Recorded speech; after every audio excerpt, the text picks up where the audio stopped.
परियों की जादुई 3 नदियाँ। भरतपुर गांव में ममता अपनी 3 बेटियों के साथ रहती थी। ममता के पति रमेश की मौत किसी लंबी बीमारी के कारण हो जाती है। तभी से ममता की तीनों बेटियों की जिम्मेदारी उसके सर पैर पर आ चुकी थी।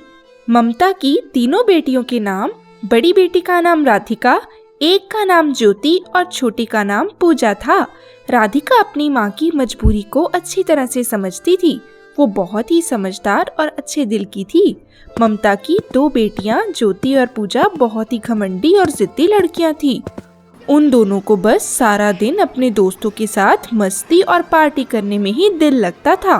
काम करना उनके बस की बात ही नहीं थी।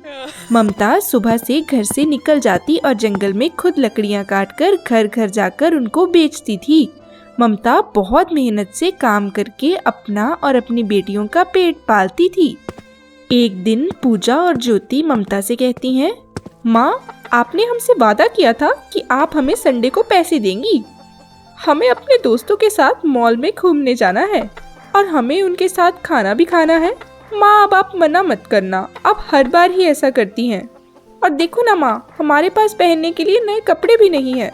माँ, कभी तो हमें कुछ लेकर दिया करो। मेरी बच्चियों, मैं तुम्हें जरूर पैसे देती अगर मेरे पास होते।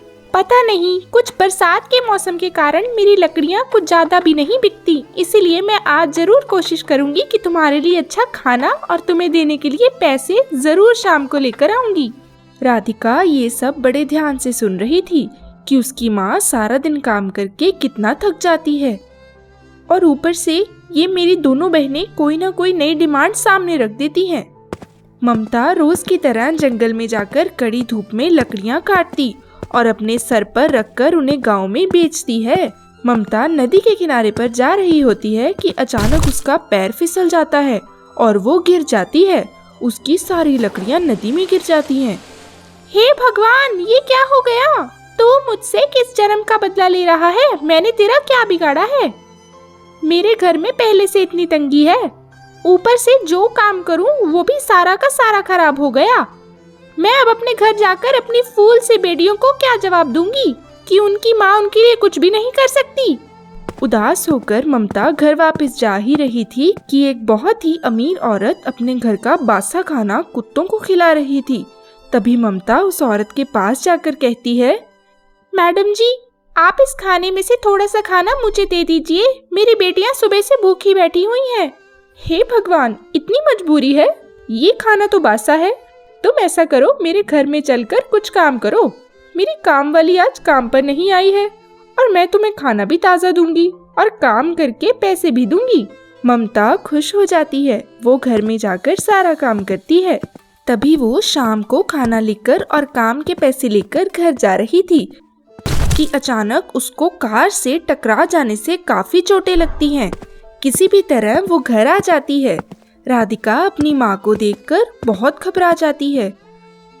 पूजा और ज्योति अपनी माँ को देखकर कहती हैं, ये क्या माँ, आज हमें तुमने पैसे देने थे और ऊपर से अपने आप को जख्मी करके घर लौटी हो। आपको तो हमारा और हमारी जरूरतों का तो बिल्कुल भी ख्याल नहीं है। राधिका अपनी बहन को डांटते हुए कहती है, तुम्हें बिल्कुल भी शर्म नहीं आती? माँ को इतनी चोट लगी है, वो कितनी मेहनत करके हमें 2 वक्त का खाना खिलाती है। अब माँ अब बिल्कुल काम नहीं करेंगी। हम तीनों काम करने के लिए शहर जाएंगी। खुद काम करेंगी तो इन्हें भी पता लगेगा कि काम करना कितना मुश्किल है। ज्योति कहती है, शहर जाने के लिए भी पैसे चाहिए। मुझे जंगल के रास्ते शॉर्टकट का रास्ता मालूम है। माँ, हमारे आने तक अपना ख्याल रखना। जंगल के रास्ते तीनों बहनें जाने लगती हैं कि रास्ते में दोनों बहनें अपनी बहन को मारने के बारे में सोचती हैं। क्यों ना हम इसे जंगली जानवर के सामने फेंक देते हैं ताकि ये शहर में हम पर हुक्म न चला सके। मौका मिलते ही दोनों बहनें भूखे शेर के सामने उसे पीछे से धक्का दे देती हैं और खुद भाग जाती हैं। शेर दहाड़ता हुआ उसके पास आ ही रहा था। राधिका बड़ी समझदारी से उसकी आंखों में मिट्टी डालकर भाग जाती है।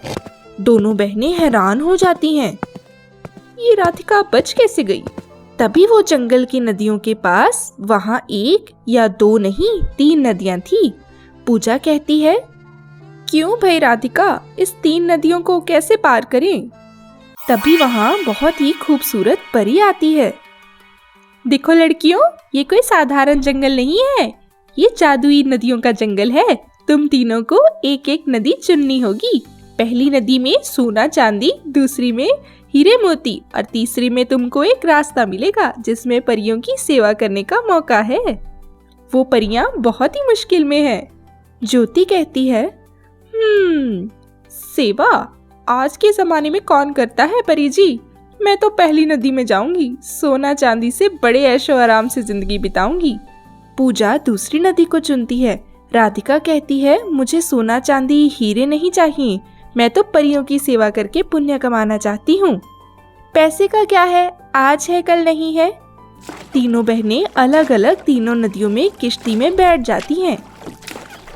ज्योति और पूजा दोनों सोना चांदी और हीरे से अपनी किश्तियों को इतना भरती जाती हैं कि उनकी नाव डूब जाती है। दोनों बहनें लालच की वजह से डूब जाती हैं। राधिका को कोई रास्ता तो नहीं मिलता, बल्कि उसे खूब सारे मोती, सोना चांदी, काफी कुछ मिलता है और वो बहुत आसानी के साथ ये सब पाकर नदी से बाहर आ जाती है। परी कहती है, राधिका, तुम्हारी बहनों के लालच की वजह से दोनों बहनें डूब गईं। नहीं परी जी, मुझे ये सोना चांदी नहीं चाहिए, मुझे मेरी बहनें वापस कर दो। वो तो नादान है, बच्चियां हैं, मैं अपनी बहनों से बहुत प्यार करती हूँ। तुम्हारी बहनों ने तुम्हें जंगली जानवरों के सामने तुम्हें मरने के लिए फेंक दिया था, फिर भी तुम अपनी बहनों से प्यार कर रही हो? जी, तब भी मैं अपनी बहनों से प्यार करती हूँ। परी जी, जो हमारे साथ बुरा करते हैं, जरूरी नहीं कि हम भी उसके साथ बुरा ही करें। बुरा करने वाला अपने किए पर खुद शर्मिंदा हो जाता है, और ये तो मेरी अपनी खुद की बहनें हैं, मैंने इनको माफ कर दिया है। राधिका, तुम कितनी अच्छी हो, तुम्हारा दिल भी बहुत अच्छा है। मैं जादुई नदी से तुम्हारी बहनों को जिंदा वापस निकालती हूँ।